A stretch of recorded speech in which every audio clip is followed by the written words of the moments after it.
We're all familiar in the scriptures with the number 40 days in which the floods raged and Noah was safe with his family and the animals in the ark.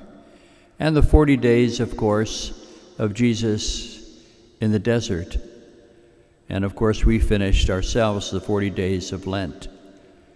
That period of time is a traditional way to express that we need to let go of thinking that we're in control and allow God and the power of God to come and to enter into our life. And that surely has been a part of these 40 days since Easter. There is a change that must take place in us. For up to this point, throughout the Gospels, Jesus has been forming those that he calls disciples to follow him. But with the ascension, after those 40 days, he wants them now to take up his mission. They must be changed.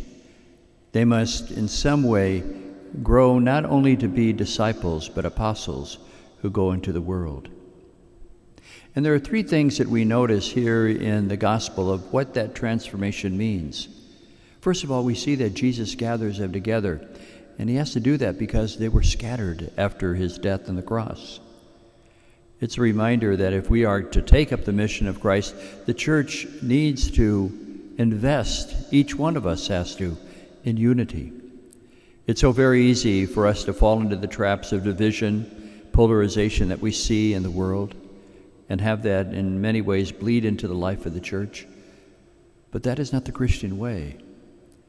One of the wonderful blessings from the recent conclave is that within 24 hours, 133 of us cardinals in the Sistine Chapel were able to come to a consensus on who the next pope would be. We hope that that would be a signal to the rest of the Christian world that we can be united. We can find ways in which our differences do not divide us. And so unity is something that we should always strive for. The second thing we notice is that not only are the disciples in many ways scattered, they're also in hiding.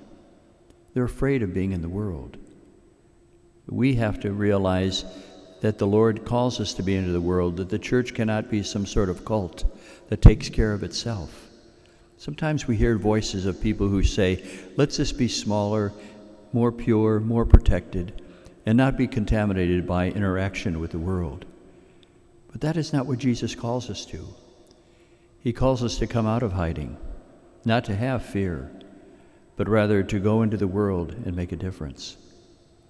And finally, we see that they are those who go into the synagogue with great joy. That really is what sustains us in all of our work.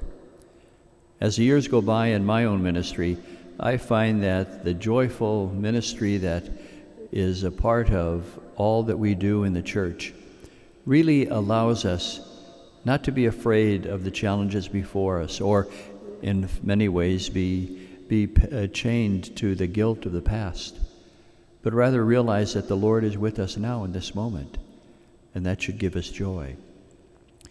And just a couple of minutes ago, we prayed that opening prayer, that as the Lord was lifted up, he calls us to be lifted up. He gives us a new vision of what the church can be, not just disciples who follow Jesus, but really those who go into the world and take up the mission. We do it in a way that unites us together, in a way that's unafraid of the challenges, but also with great joy. We need this feast of the Ascension to remind us who we are.